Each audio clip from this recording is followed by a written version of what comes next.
Hey everyone. So let's start today with something shocking. Did you know that poor budgeting is the #1 reason that most home design projects fail? And they can even lead to financial ruin. Yeah, you heard that right, but don't worry. I'm not here to scare you, I'm here to prepare you. So welcome back to Blueprint to Bliss. Now this week I'm diving deep into budgeting basics for your home design projects, so that you can be part of the success stories and not the horror tales.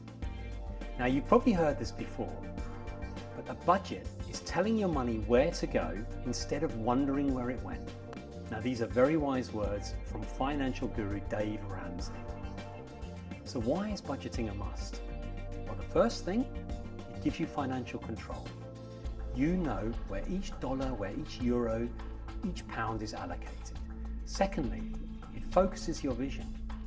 You prioritize the core elements of your design.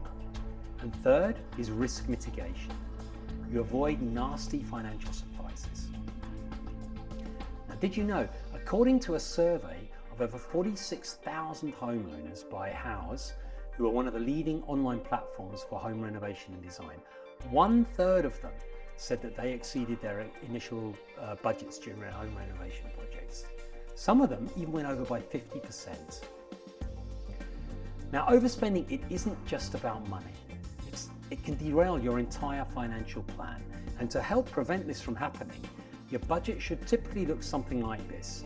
So for all your drawings, your architectural plans, etc., you want to allocate about 15% of your budget. For your labor costs, 30%. Materials, 30%, furnishings and decor, 15%, and finally your contingency, another 10%. So now I want to dive into one of my favorite parts, where to save and where to splurge in your budget. Now this is crucial, so listen up. So picture this, you've got two scales. One says save and the other one says splurge, and your job is to make them balance in a way that doesn't tip your entire project into chaos. So let's start with the non-essential amenities. So think of things like home theaters.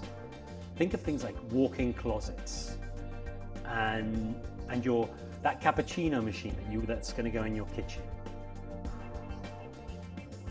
These are great, don't get me wrong, but they're not necessities.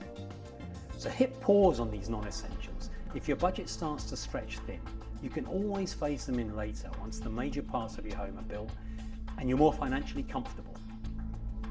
Now on the flip side, there are the areas where you definitely don't want to cut corners. So think of your foundation materials.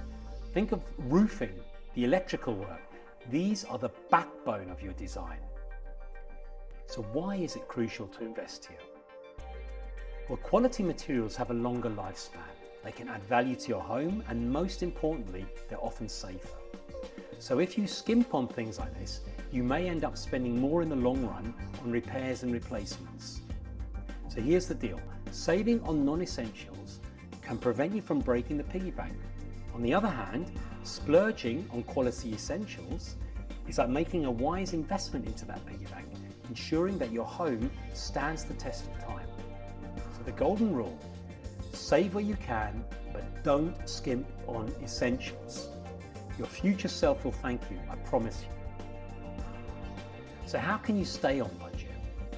Well, here again, I'm at the risk of repeating myself. Here are 3 of the most important things to consider.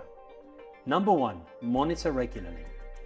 Use budget tracking tools or even a project manager. Number 2, phase-wise. Break your project into stages, re-evaluating your budget at each and every step. And number 3, be prepared. Like I said, always have a contingency fund.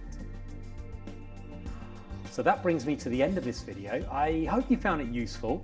And if you want some more tips and tricks, then don't forget to hit that subscribe button, sign up for my newsletter, and of course you can always download my life-saving infographic right now. So I want to end with a couple of words of wisdom. Don't let your dream home become your financial nightmare. Thanks very much for listening. Thanks for your time. And I will see you again next week with another tip.